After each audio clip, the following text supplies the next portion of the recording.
Hello, welcome to the Environmental Speakers Series. This speaker series is a joint effort between the Environmental Sustainability Research Center at Brock University and the Niagara Parks Commission.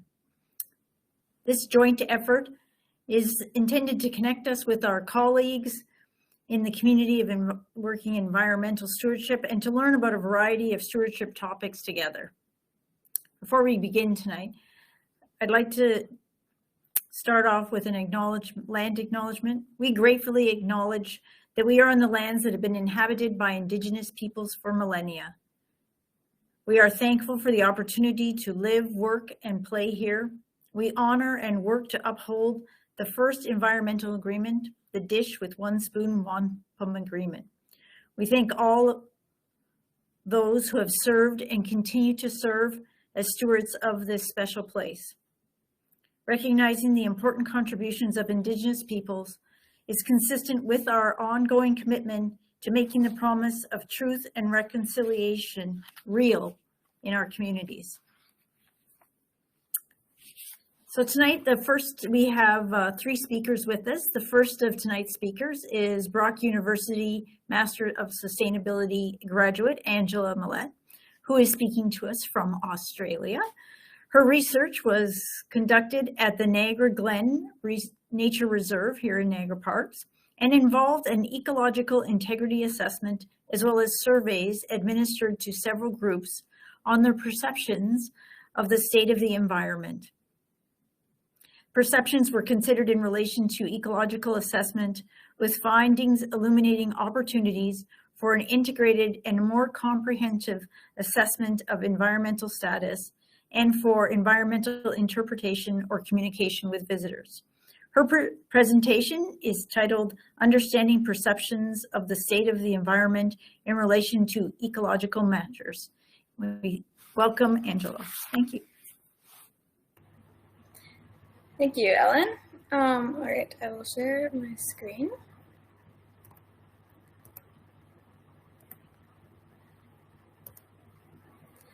Okay, so thanks for the introduction, Ellen. Hello, everyone. My name is Angela. I'm going to be providing a summary of my research that was conducted in 2018. And as Ellen said, the title is Understanding Perceptions of the State of the Environment in Relation to Ecological Measures, and then the extra long title is Intergroup Differences and the Influences of Environmental Interpretation. So I'll start by framing the context of the research.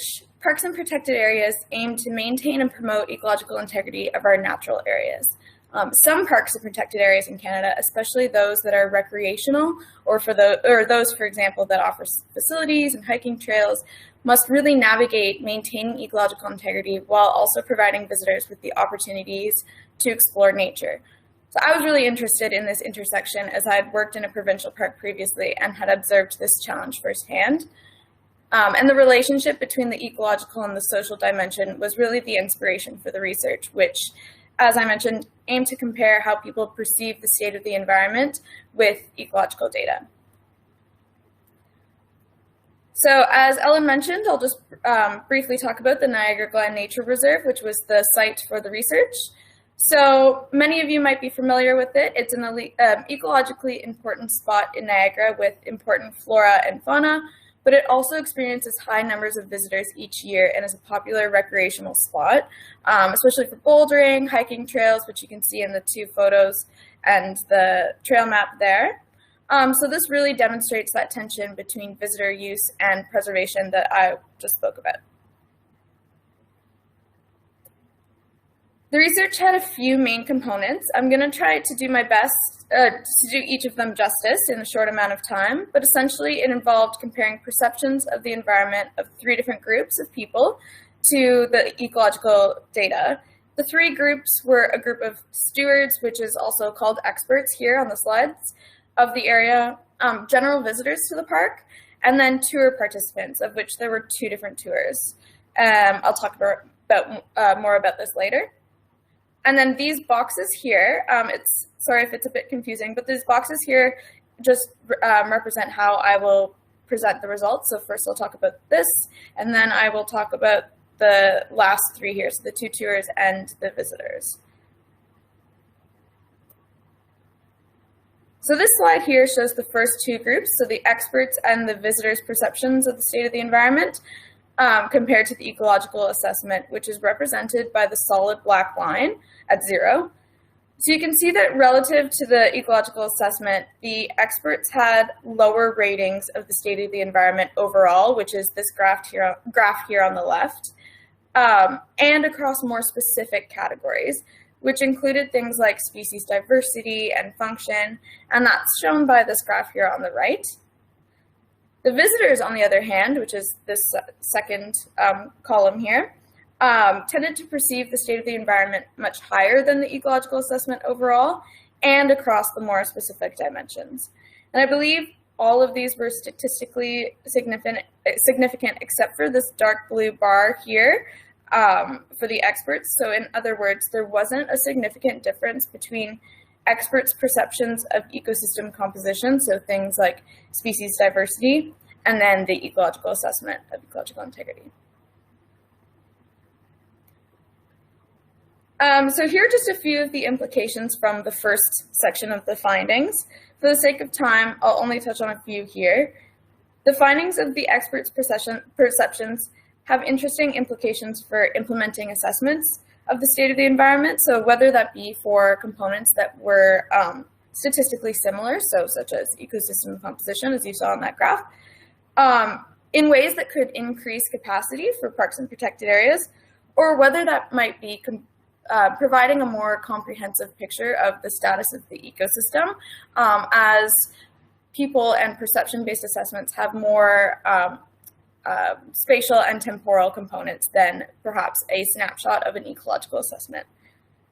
On the visitor side, the overestimation from visitors could be from the preconception that green is good and that protected areas are natural.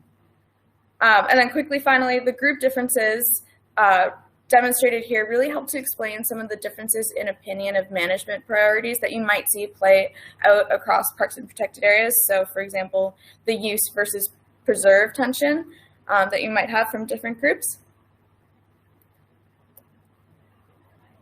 So the other component of the research aimed to explore whether environmental interpretation, so this is also called, environmental education, environmental communication, and it was essentially an educational tour, could have an influence on perceptions of the state of the environment. I should mention here that the visitor group from the other slide is considered the control, just here and here. So it's the visitors, and then the T1 and the T2 are the two different tours. And the T1 was supposed to be explicitly focused on aspects of the state of the environment, so directing tour participants' attention towards certain aspects. Here you can see that there's not much, and indeed no significant difference between the control group and the controlled group of visitors, and those participating in either tour, though there are some marginal observable differences, and that perhaps the tours actually increased perceptions of the state of the environment further away from the ecological assessment, which is, again, this black line shown at 0. And especially for the more directed tour. So that was just an interesting finding. And again, this one over here shows the overall perceptions of the state of the environment, and this is broken down into the more specific components. So quickly, a few implications and discussion points from these observations. A few of these I've already mentioned, so for sake of time, again, I'll mention one interesting discussion point. Interpretive tours are typically associated with an increase in positive feelings and emotions from tour participants, and it's possible that these feelings may have influenced positive feelings about the state of the environment, but further research would be needed to probe these findings due to some of the limitations that are actually listed on this slide here. So in conclusion, Earth's ecosystems are becoming ever more threatened by ecological and anthropogenic, which means human forces. First and foremost, addressing these challenges requires knowledge about their state, the ecological as well as the social knowledge of the system. This research aimed to do so and provide some exploratory and initial findings to build off of for future work, to work towards sustainable parks and protected areas that provide visitors with ecotourism and educational enjoyable experiences while also promoting and maintaining ecological integrity. And here are just some of the amazing people that helped with this project. Thanks everyone for listening. I will stop sharing. Oops.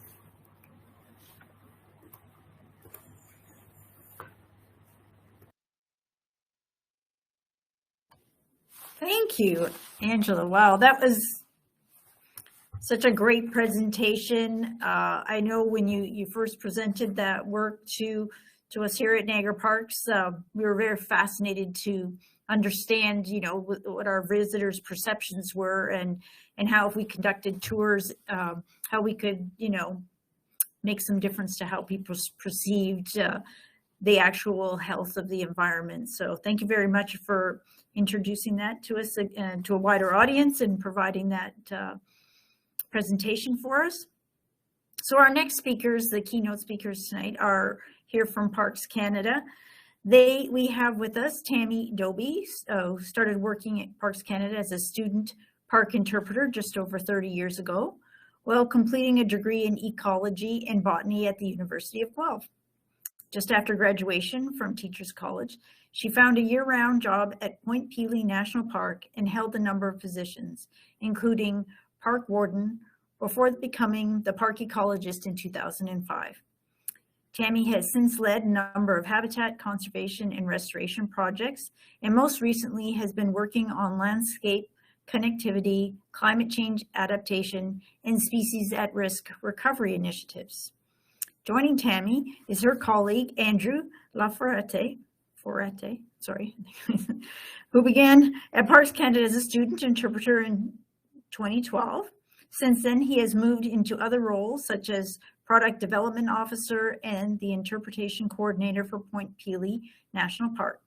These positions brought him into the world of resource conservation, participating in a multitude of resource conservation programs at the park. Most recently, Andrew has taken on the role of Project Coordinator for the Resource Conservation Department at Point Pelee. He currently leads 2 projects, including the park's fire program and the marsh restoration project.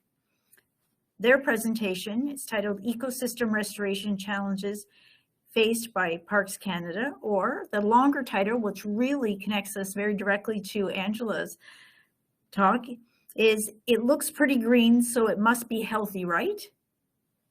Ecosystem Restoration Challenges Faced by Parks Canada.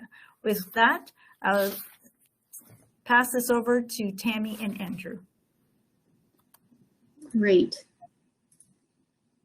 Thank you very much for the introduction. Thank you so much, and thanks for having us here today. Am I okay, Andrew? Can you see slides and everything's good? Thumbs up. Thank you very much. We're coming to you today from Point Pelee, where Andrew and I both work. So we would like to also acknowledge that Point Pelee National Park is within the traditional territory of the Three Fires Confederacy of First Nations, composed of the Ojibwe, the Odawa, and the Potawatomi. We acknowledge the caregivers of this land and all the moccasins that have traveled it over time. At Point Pelee National Park specifically, it's the traditional territory of Caldwell First Nation and Walpole Island First Nation, who we work with extensively on some of the programs you're going to actually see today. Point Pelee National Park, if you're not familiar with exactly where it is, kind of the next lake over to the west, Lake Erie, and we're located near Leamington, is the nearest town in Ontario, in the western basin of Lake Erie. And Point Pelee National Park was the first national park established for the purpose of conservation. It was one of the first national parks established, and it was unique at the time because it wasn't established because of tourism dollars or for any other reason than there were local naturalists and local wildlife people who saw that there was an incredible phenomenon happening at Point Pelee in terms of bird migration, and that there was a lot of unique flora and fauna, and so it was actually established to protect that for all time. Now, you may have been to Point Pelee National Park, or you may have heard of it. It's a major regional destination. A lot of people come for recreation, for bird watching, to do lots of things. Our visitation right now is over 300,000 visitors annually, and that's actually down quite a bit from a peak, which was probably in the late 60s, up closer to 600, 700,000 visitors a year. So it's been a very popular place for a very long time. It's famous for bird and butterfly migration, but do you know what it's all about really? Do you know why Point Pelee National Park is in the national park system? Do you know why it's a national park? And do you know what national parks are all about and why national parks are different from other types of protected areas?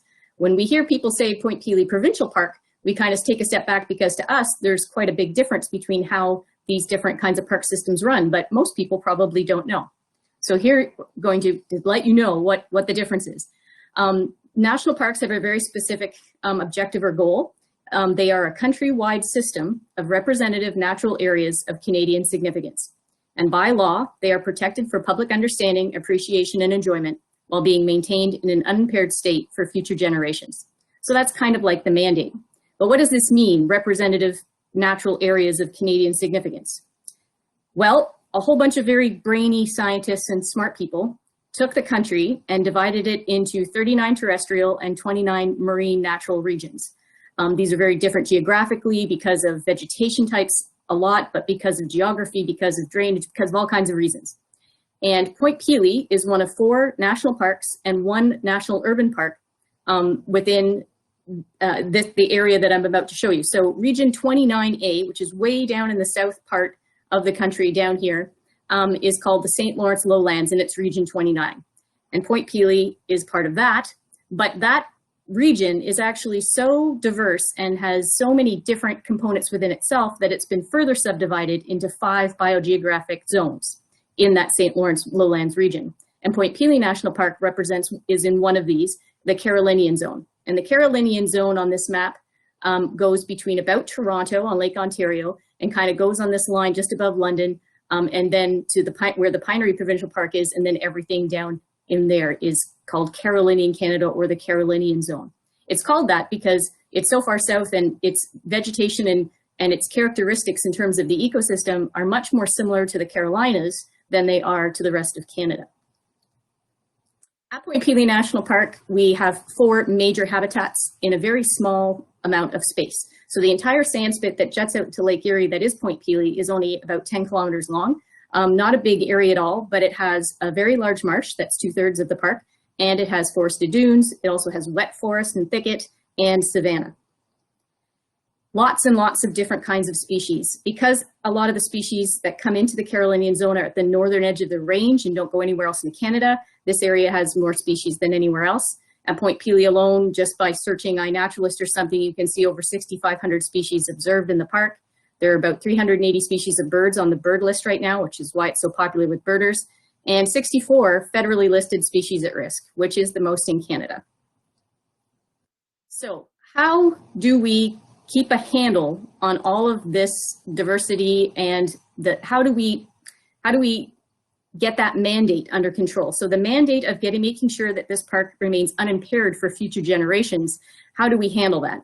We have a state of the park that's issued for all national parks every 5, and now it looks like it's going to be every 10 years, where to the public we state what the health of their national parks are, how they're doing. And we do that through an intensive monitoring program. It's called the Ecological Integrity Monitoring Program, EIMP, and we take the major ecosystems of the park, forest, wetlands, and coastal marine, which encompasses all the non-forest areas of the park, like Savannah, and we have a monitoring program that tries to encompass different aspects of that ecosystem type. So we monitor biodiversity, sometimes a stressor or a threat that can affect it, ecosystem processes, and different things. So if you look at that list, we've got everything from biodiversity components like monitoring the birds in the forest and how the breeding birds or frogs and toads.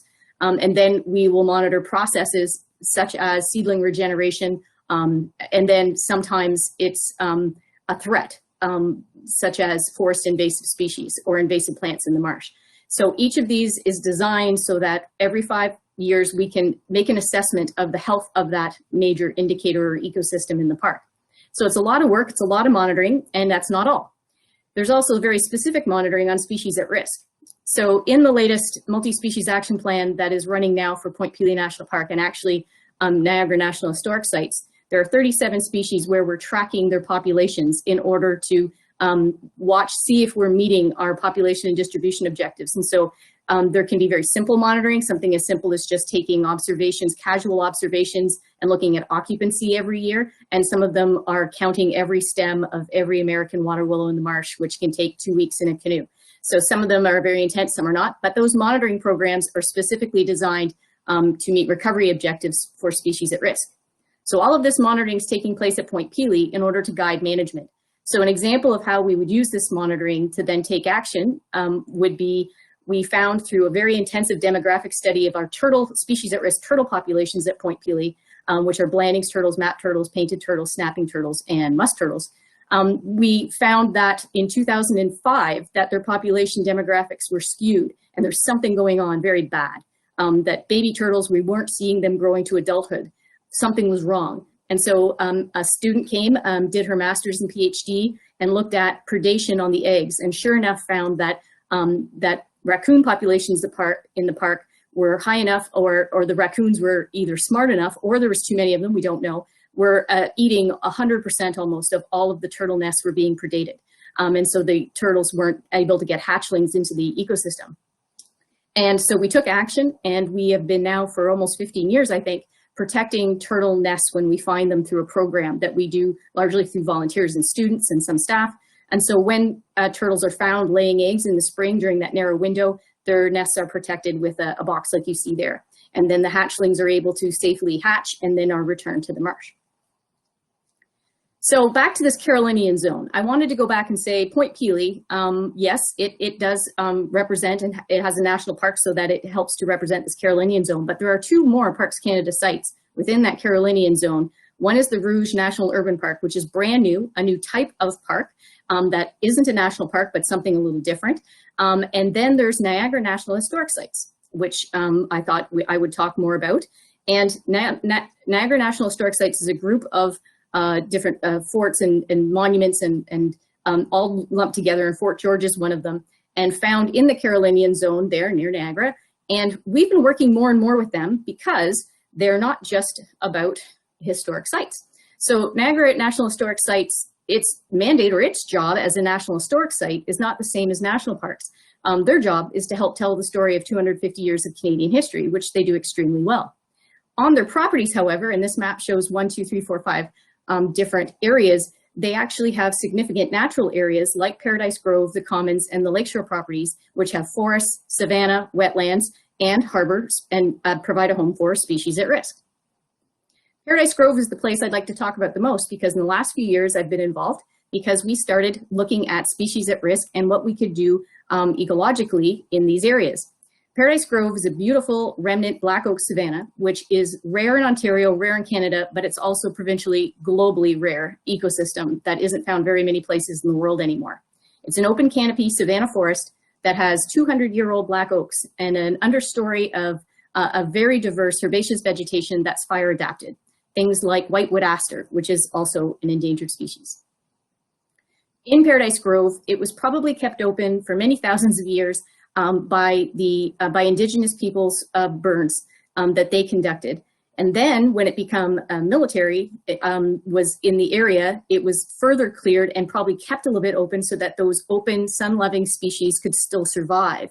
And so natural succession didn't allow the forest to kind of just turn it into a deep, dark forest. So it kept those savanna properties and species. But now that that isn't happening in those, that fire, that natural process of anything to keep that savanna open and sunny isn't happening anymore, canopy covers increased by 63% since 1934 based on these aerial photos that we have. So we don't have any formal monitoring at the National Historic Site because it isn't under the same mandate, but it has been studied, Paradise Grove and other places in the Niagara Historic Sites properties, because it's just been so interesting to people because of that black oak savanna and the species that are there. So we had surveys, and then more recently, we conducted species at risk surveys because we're still, even though it's not a national park, it's still part of Parks Canada, and we need to protect and recover the species at risk if possible. So that's the list. There's a lot of them. The one I'm going to talk about is going to be eastern flowering dogwood.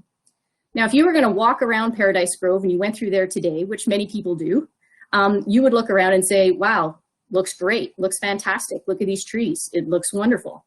But if you monitor and you know your species and you start to identify, you see a growing problem, literally. And that is that a lot of the trees that are now growing up, and some of them getting quite large, the new trees are not oaks, they're not sassafras, they're not blue ash, they're not the native species, they're exotic invasive species like Norway maple and bird cherry. And then in the herbaceous understory, instead of having your native plants, you're starting to get winter creeper, goutweed, garlic mustard, things like that. So you're getting invasive alien species. And when we went through to do surveys, we found that this is really impacting, for example, eastern flowering dogwood. So eastern flowering dogwood is an endangered species. It's a really cute tree. It doesn't grow very big. It has this really excellent bark that looks like alligator hide and beautiful white flowers that you can't miss in the spring. It's endangered, and its biggest problem is a fungus. It's an introduced fungus called, that I can never say the word properly, anthracnose. And it has been killing them now for many years, and so they have a big problem with this. The fungus can get a real foothold if the tree is shaded and cool. If it's sunny and hot, the fungus doesn't grow as well. So what we found is we went and inventoried Paradise Grove and found over a dozen new eastern flowering dogwood that we had no idea were there. That was super exciting in 2018 and 19. But then the excitement kind of went away to dread because an expert came and helped assess the health of the eastern flowering dogwood and found they are in fact getting shaded out by these exotic invasive trees around them.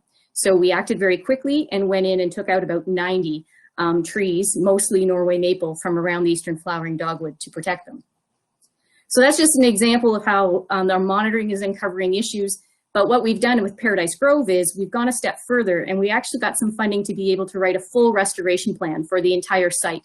And we would need more surveys and inventories in order to act on it to make sure that we have all of the information about the species at risk, especially before we acted. The restoration would involve the reintroduction of fire, control of invasive species, and also maybe a new trail system that could improve visitor experience and provide protection to the species at risk better than it's doing now. What could this restoration look like? Andrew can show you, because he's going to show you some restoration. Now, what can you do if you feel compelled from this to do something? Plant more native species in your own yard. Remove invasive species from your own yard. You can volunteer in all kinds of restoration activities such as seed collecting, invasive species removal, and planting, but COVID has really put a pretty big damper on those things right now, but hopefully they will be back very soon. Use programs like iNaturalist and eBird to report your sightings. We are using this more and more to help us with inventories of these sites. And it's amazing how we're very quickly becoming dependent on it. So if you can get to know those programs and report anything, even common species, it can be really helpful to scientists and park managers. I'm going to turn it over to Andrew, and Andrew is going to talk a little bit about some of the active restoration programs going on at Point Pelee. Thanks so much, Tammy. Yeah, so my name's Andrew, and I'm the project coordinator at Point Pelee National Park. So my focus is those projects. I'm going to be talking about one of those, as well as another restoration project that is going on right now. So really, we're going to be looking at two habitats in particular that are under particular stress at the park. So Tammy, if you want to jump into the next slide, I'll show you what those habitats are.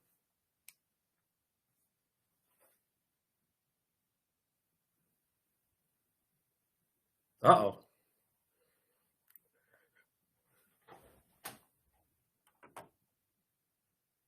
Oh, we got it. Okay, perfect.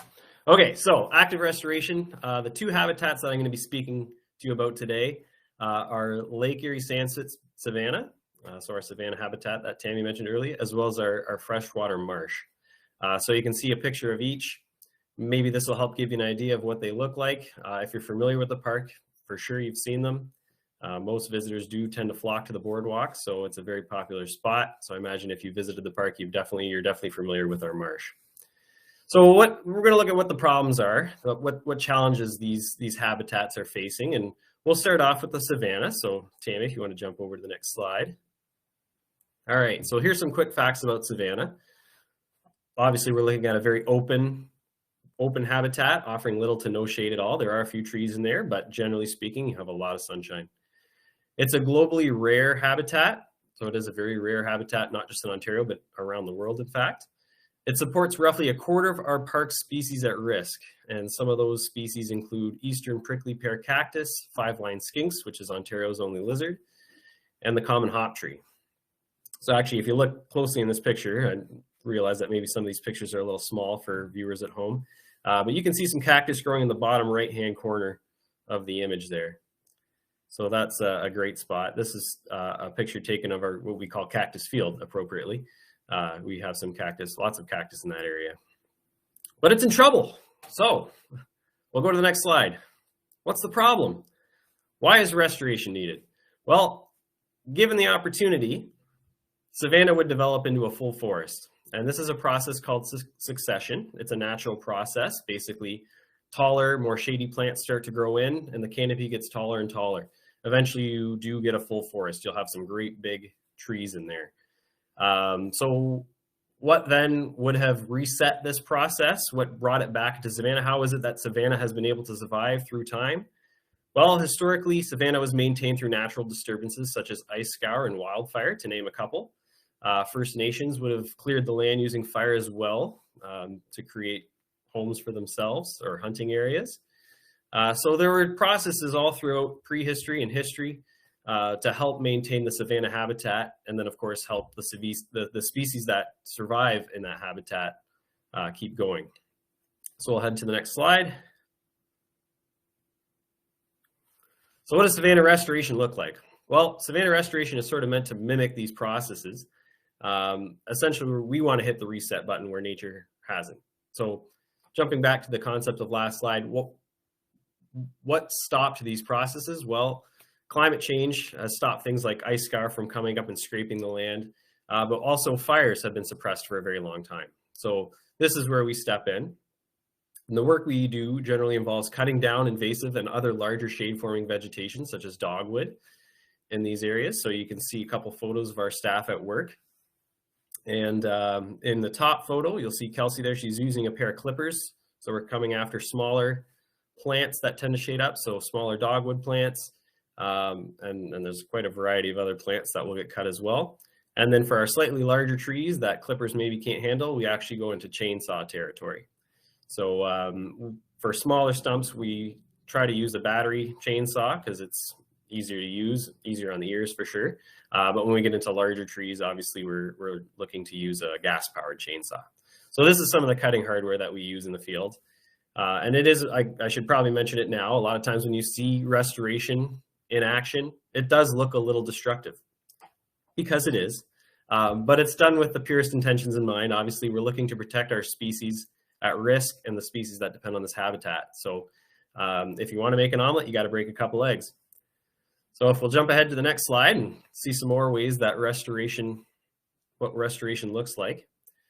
So one of the things that we do after we cut these stumps, or after we cut these plants, we dab the stumps with herbicide, and that helps prevent the regrowth of these plants. It would be very frustrating for us if we went through and trimmed an entire area, cut it down to size where we wanted it, and then had it all grow right back the following year. So by applying herbicide to the stumps, that helps ensure that those plants aren't going to grow right back and cause more problems with us. So it's focusing on the long-term sustainability of our project work here. We'll go to the next slide. All right, so what do we do with all that mass that we've accumulated? So all those stumps, we don't just leave them there because that would be kind of counterproductive to piling it over top of our desired species. We actually pile it up into great big piles like this, and once it's dry enough, we'll light it on fire. So you can see a great big brush pile on the photo on the left. So that is an entire area. You can see the area around it has been nice and cleared and ready for those sun-loving plants to take over. And then later in the season, you can see a photo on the right, we've actually started a brush pile fire. And the way we do that is with drip torches. So we have torches that we actually, fire is actually dripped onto the pile and spreads that way. And we're able to burn off the excess vegetation that way. And they're reduced right down to the ground, generally speaking. We'll go to the next slide. Okay, so it's not all doom and gloom, right? It's not just killing things that we do. We obviously want to restore the habitat in other ways as well. So a big part of savanna restoration is also seed collection and distribution. So you can see the photo on the left, one of our staff members is actually collecting seeds off of a grass species. I'm not sure just by looking at it which one specifically. Could be big blue stem, maybe it's pretty tall. But we're also planting native wildflowers, and we've had volunteers involved in this as well. So in that center image, we actually have high school students collecting seeds, and we bag those up and then of course distribute those later on. And we have planting events. So in the photo on the right, we're planting native species. We had events a couple of years ago. COVID has kind of stymied the volunteer events. It hasn't stopped the planting though. But we had volunteers in planting things like milkweed, and other nice native wildflowers in that habitat to help give them a chance to grow and thrive in our newly formed savanna habitat. Okay, so we'll jump to the next.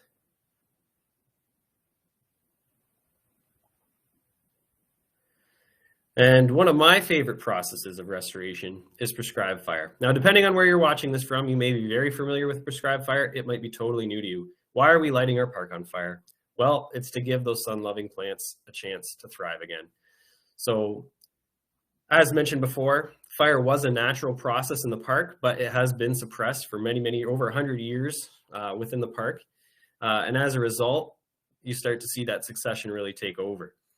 Fire has been suppressed in many parks across the country, and they're seeing the effects of that now as well. You have this sort of legacy of unburnt fuels. So fire isn't bad. Fire is actually a very good tool to use. It helps reset habitat. It also actually helps some species grow. So some species actually do rely on fire to grow. If you look at the photo on the right, you'll notice that we have some of that cactus I was talking about earlier, some eastern prickly pear cactus in an area that was just burned. So it was absolutely shaded out by tall grasses and all sorts of nasty species. And we were able to burn it back and give that cactus a chance to find some sunlight.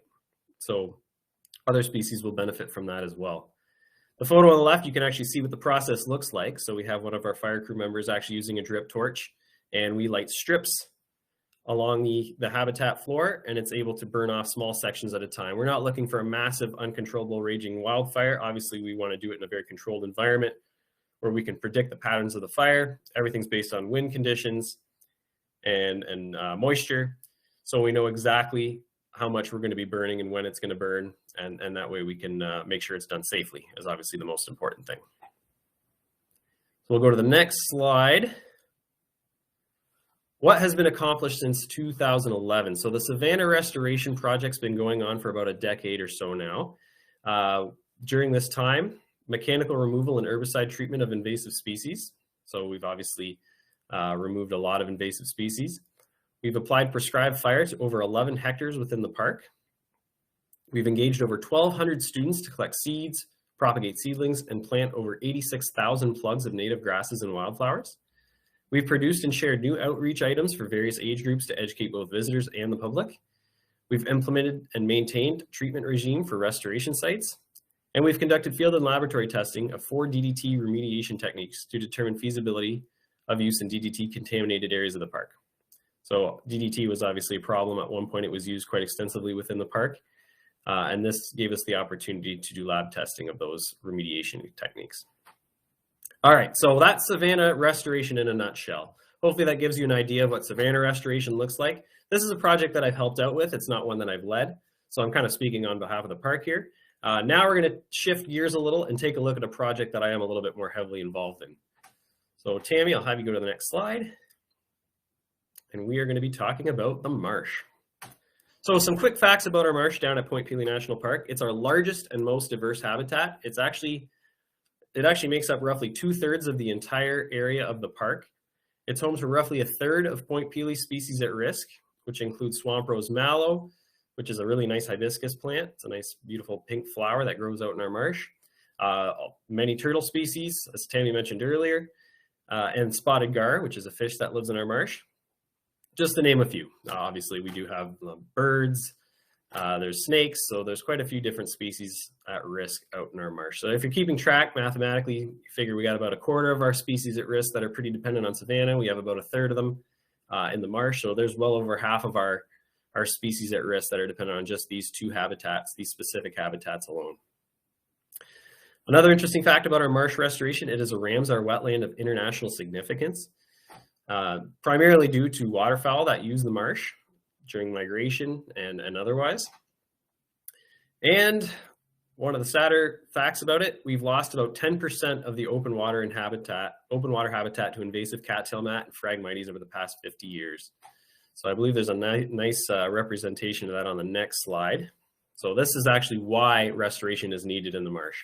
If you have a good look at these diagrams, and again, it might be a little small for you to see at home, I apologize for that. But you can look back to 1959, and if you were to really zoom in on that image, you would see all sorts of tiny little ponds and channels connected within the marsh. And as, of course, you progress through 1977, you're seeing fewer and fewer of those ponds and channels. Things are starting to grow in more thickly. In 2004, there's a few ponds here and there, but you're really seeing a lot less channels. And then, of course, by the time you get to 2015's picture, there's very, very few ponds left and almost no channels connecting them. So over time, what's happening?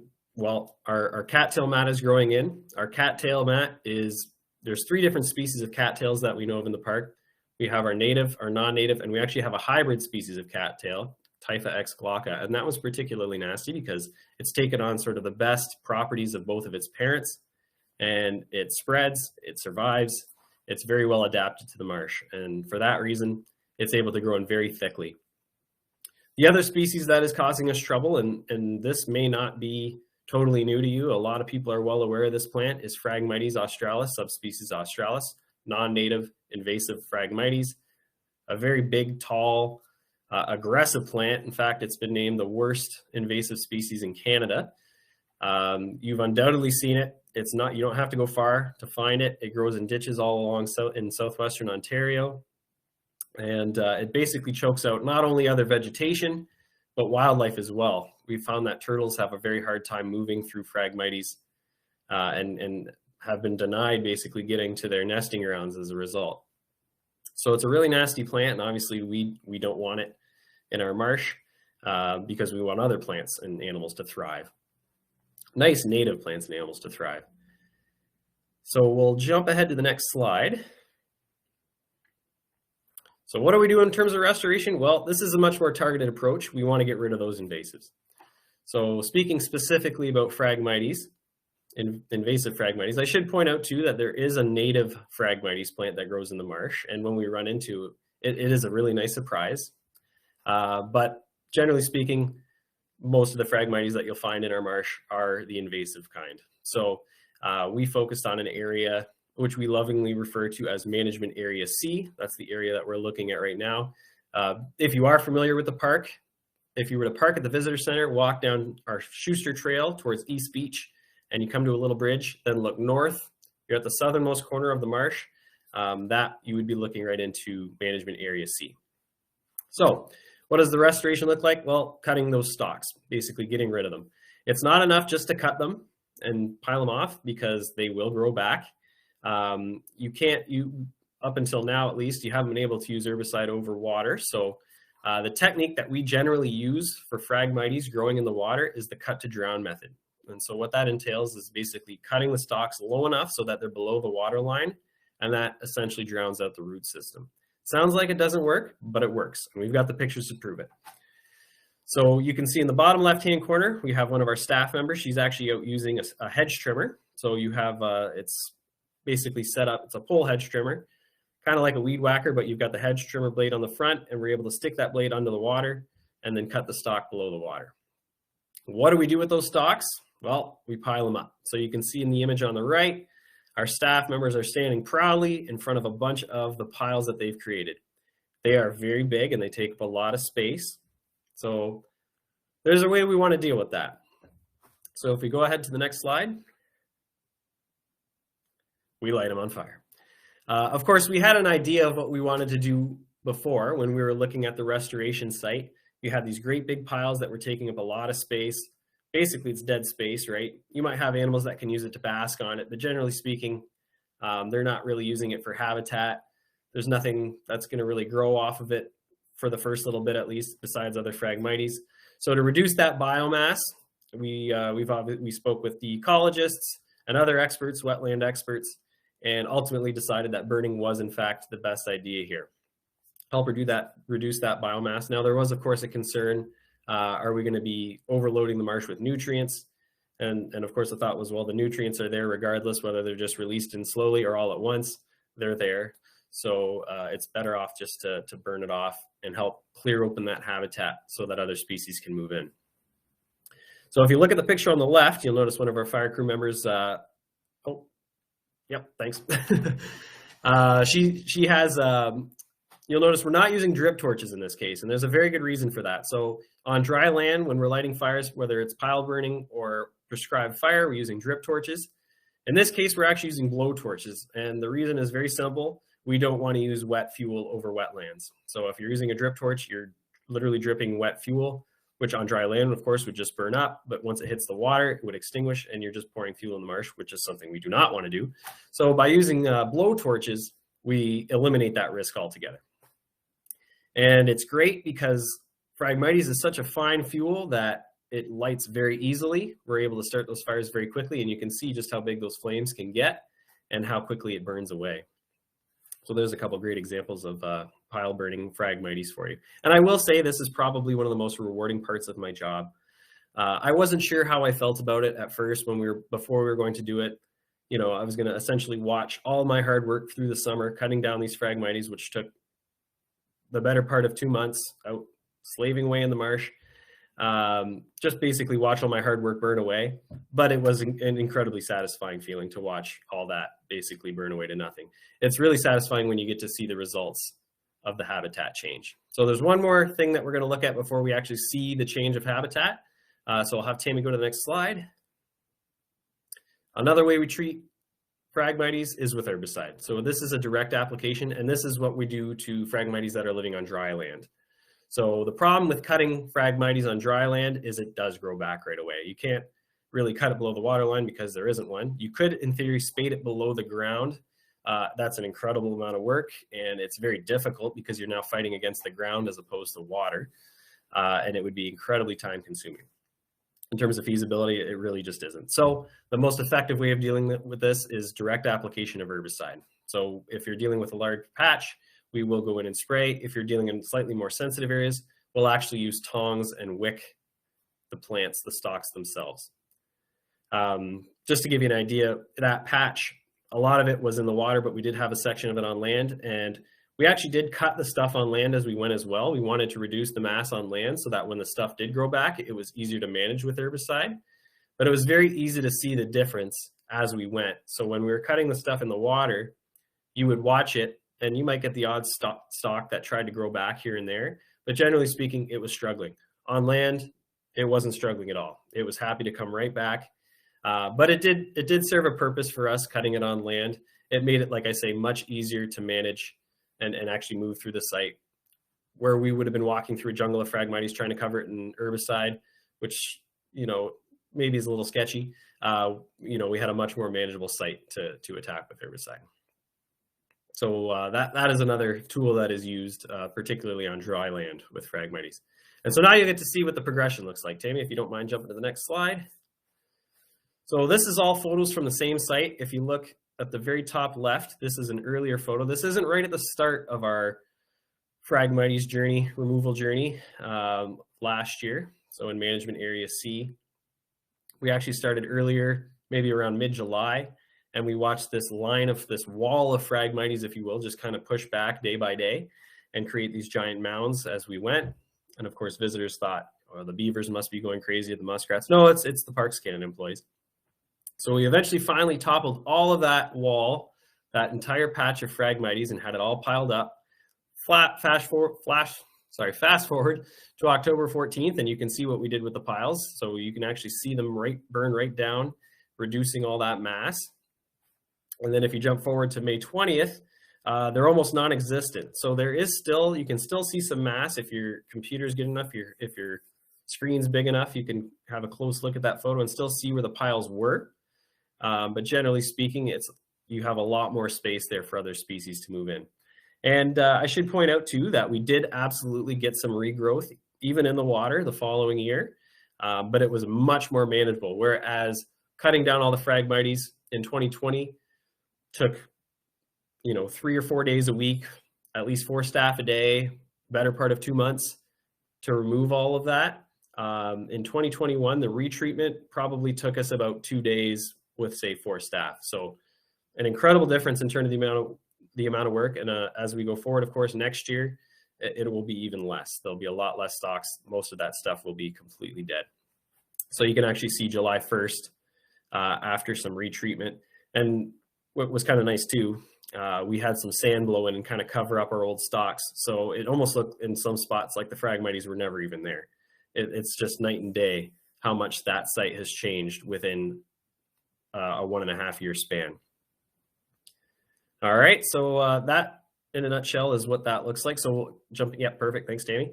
There is another aspect. So I mentioned before that Phragmites wasn't the only problem, but our cattail mat is also a very big issue in the marsh in terms of spreading and taking up that open water habitat or closing in on open water habitat. And it is a very big mat. Can't just get out there with hedge trimmers and hope to make a dent in it. So we actually have larger machines for that. So there is 2 machines that we use. The one you see on the bottom left is called the Aquatic Vegetation Cutter, or more lovingly referred to as the Swamp Devil. What that machine does, it has 2 giant blades on the front of it, and is a very powerful machine. It's able to go in and actually carve in new channels and ponds right into the cattail mat. Now, of course, we don't just go in there guns a-blazing, so to speak. We have a very important protocol ahead of that, so we have to go through and make sure that there's no species that we don't want to get rid of in front of that machine. So we spend the time to go through, we survey the area, make sure there are no nests. If there's any birds nesting in the area, we actually have to delay the work until they have fledged or left. And of course, if there's any turtles or snakes, we make sure that they're moved out of the way, or we adjust our routes accordingly. If there's a large pocket of species at risk plants that really isn't convenient to move, we can adjust our routes through the cattail mats. So there's a lot of work that goes on behind the scenes besides just chewing through cattail mats. And then the other machine that you'll see on the right, that's our aquatic weed harvester, sorry. And the role of that machine is to basically collect any of the debris left behind from the swamp devil and then pile it. So it's collecting all the floating debris in the marsh. It has that great big scoop on the front with a conveyor, and it collects all that debris, all that cut vegetation, and then it'll back up to a section of the cattail mat and unload it into a pile. And then of course we do go through the process there as well. We do our monitoring through the piles to make sure that there's nothing, we're not collecting anything we don't want to collect. And so far it's been very, very successful for both of these machines. All right, we'll go to the next, perfect, thank you. So what have we accomplished? Just again, this is a very new project, so it's a lot younger than the Savannah project. So what have we accomplished just in the last 1.5 years? Well, we've cleared over 16,000 square meters of invasive Phragmites using the cut to drown method and herbicide application over land. We've created about 82 piles of invasive Phragmites, and then of course we burn them to reduce their mass. Also within the project, we've conducted fish population surveys in our marsh. We don't have the reports for that just yet, but they have been surveyed just as of this year. And we've started using the aquatic restoration machinery. We haven't gotten very far, but we've got a good sense as to what they do, what they can accomplish, say in a day, and have a plan moving forward. So lots to come, and we'll go to the next slide to look at that. What is our plans? We want to create a total of 8 hectares of open water habitat in the marsh, and that's going to be primarily using those 2 machines. While that's going on, we also want to create 3 kilometers of edgewater habitat, and edgewater habitat is important because it supports a lot of those species at risk plants that we talk about. So you'll see, or at least a greater diversity of plants. So the swamp rose mallow absolutely loves it, but you'll see other plants as well, like swamp milkweed and marsh fern. So there's some really nice plants that really want to use that edge habitat as opposed to living right inside the cattail mat, which tends to be more of a monoculture. The open water, of course, would support things like our fish, our turtles, birds that go hunting in the marsh as well. So that monoculture of cattails is really kind of detrimental to that. And then finally, we have the removal of 4 hectares of invasive Phragmites. So we've already removed, like I said, 16,000 square meters of it, which is 1.6 hectares. So we have a few hectares to go of Phragmites, as well as, you know, several more of cattails. But using those machines, we should be able to make pretty short work of what we're doing. So in either case, restoration does look fairly destructive. But of course, it's that end result that we're after. So that nice habitat where our species at risk and other value components can thrive. And I think that'll do it for me. So with the last slide there, I don't know if you want to jump back on and unmute yourself, Tammy, but thank you so much. And I guess we're going to questions. Yeah, first of all, I want to just say both, you know, Tammy and Andrew, thank you so much. That was a fascinating look inside Niagara Parks. My name's Ryan Plummer, and I'm Ellen's colleague with the Excellence in Environmental Stewardship Initiative, and it's my privilege to be the person that gets to moderate a few questions.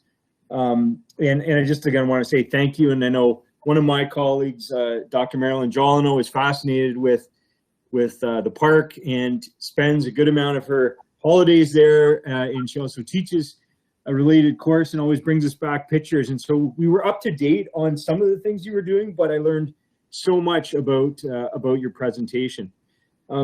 So to our wonderful audience members in our stream going out that's live, there's a chat box, and we encourage you to please put some questions in there. We have time for 1 or 2 questions for Andrew and Tammy. I know there's a character limit in the chat box, so if you need to ask a really long question, feel free to leave us 2 comments. And the first question actually coming in, I don't know who wants to tackle this one, but this question's from Shannon. And she wonders, are there programs or initiatives in place to educate the public about restoration projects so the restoration projects are not perceived negatively? Absolutely. Tammy, if I may. So my former role was actually the interpretation coordinator of the park. That's why, and actually she's done this too. So, but absolutely, to answer your question, we have school programs that we run very regularly in June in particular. Our most popular education program is Life in a Great Lakes Marsh. So that is a great opportunity for us to talk about the restoration of the marsh habitat in particular. We have exhibits that we put on display within our visitor center. One for the Savannah in particular that's been up for several years now. It talks about the use of fire in the habitat and gives our visitors the chance to actually see what the process looks like and make sure that they understand it. We have a freighter canoe tour back to the marsh. So a freighter canoe tour that we offer to the general public through the summer. And that will obviously be taken advantage of to talk about the restoration. We haven't had the chance to use that one just yet because of the COVID-19 pandemic. But of course, moving forward into next year, hopefully that boat will be back in the water and we'll have visitors taking advantage of that tour. We'll be able to communicate those messages as well. But just having our interpretive staff in the park, interpretive panels, there's a lot of different fronts that we take to educate the public just within the park for starters. But then of course we have opportunities to do these sorts of presentations every now and then. And that's a great way of getting an audience outside the park as well. So thank you very much. That's a great answer, Andrew, and it ties in so well with, I think, Angela's work around interpretation. Yeah. Tammy, did you want to add something there, or did you want me to go on to the next question? The only thing I was going to add was that before we ever started a prescribed burn, so that happened, I guess, about 10 years ago, the very first ones we had to do a lot of education with the general public, but also with residents. Because there was a lot of apprehension about it. And there's also with our birding community, what's going to happen to the birds? And so I think the key to a lot of the education was it can happen, like Andrew's saying, while we're doing it, but there's some aspects where the public may not understand. And so there has to be upfront. It has to be done ahead of time so that people understand what you're doing before you do it. And then there's that level of trust with the public too. So we've worked very hard on that and invested a lot of time in making sure that gets done. I think that's so incredibly important. And again, it speaks to Angela's work in Niagara Park, I think makes that so clear that, if you can build that trust and that rapport and have some of that explanation, then you have a support base for the types of restoration that you're doing. Our next question comes to us from June, and I don't know who wants to tackle this. I have a feeling Andrew will, but the question is, can Phragmites on land be burned to clear it, or will it just grow back? What we've heard is yes, that it does grow back. So as mentioned, we did clear a lot of the stuff on land, and there was some that was burned as part of the process of that burning. But we did notice it in some spots did want to grow back, even with the treatment of fire and a little bit of herbicide. So we did need to hit it again.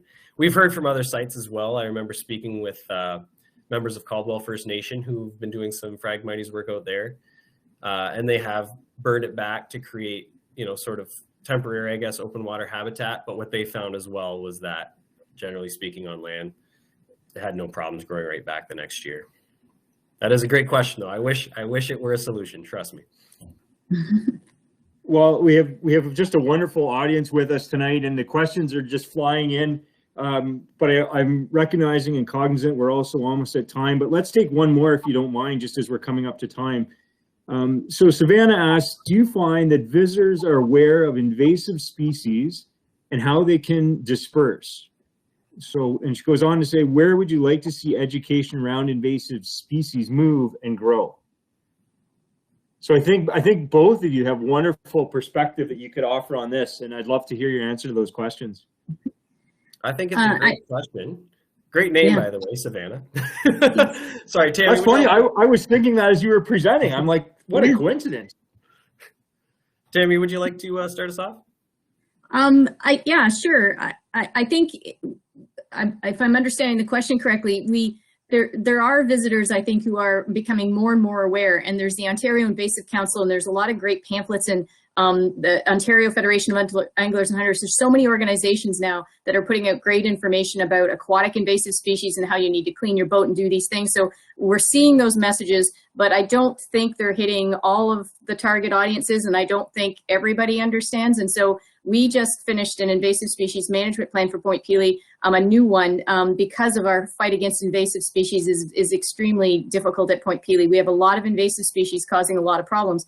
And so part of that was to get a much better proactive preventative program in the park. So actually you're going to see in Point Pelee National Park over the next few years implementation of that plan, which is to provide more education and more pre-visit materials to visitors through our website, through social media, so that we can educate people better on how not to bring invasive species into Point Pelee. And it's possible you could still take some of that Phragmites seed and things out too. So we're not just trying to protect Point Pelee, we're just trying to stop the spread of invasive species.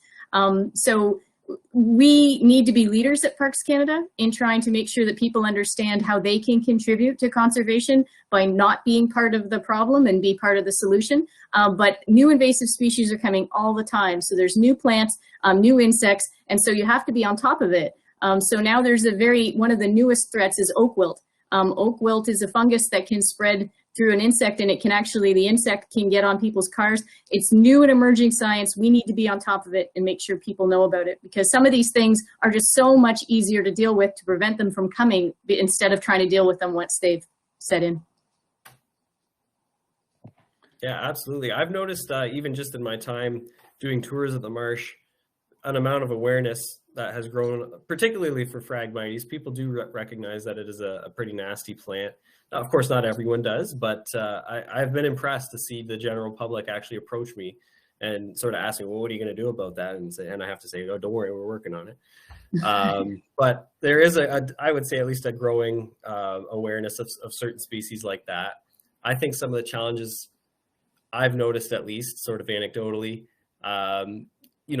maybe the awareness isn't quite as high from urban communities, and that's just a simple lack of exposure, I think, in many cases. So, if you spend most of your time growing up in a city environment, you don't get to, and not saying that you wouldn't get the chance to go out and be in nature and stuff, but you don't spend quite as much time seeing these things and getting to know them and understanding why they're bad. A lot of people do still have that mentality that green is good, right? So it is a challenge. I think it will be an ongoing challenge to sort of keep educating the public, but it's definitely a fight worth fighting. Thank you both. I mean, it's just inspirational. I love how you ended that. It's a fight worth fighting, and trying to prevent, some of these invasive species before they get a foothold. And it's just, I think, a really inspiring talk that you've given. So since we're coming up to time, I want to just take this opportunity to thank Angela, who came to us from Australia, and yourselves, Tammy and Andrew, for just an inspiring talk this evening. I also want to reach out and say a big thank you to my co-host Ellen, and also the behind the scenes team that makes the speaker series possible: Amanda, Savannah, Lauren, Shannon, and Corey. And last but not least, I want to thank the audience for tuning in tonight. We love your questions. We hope you find this entire series inspirational and informative.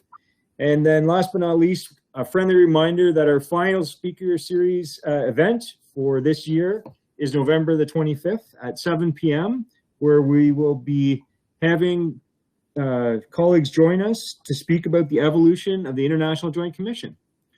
We hope to see everybody then, and stay safe. Thank you. Night, everybody. Thank you. Thank you so much. Thanks.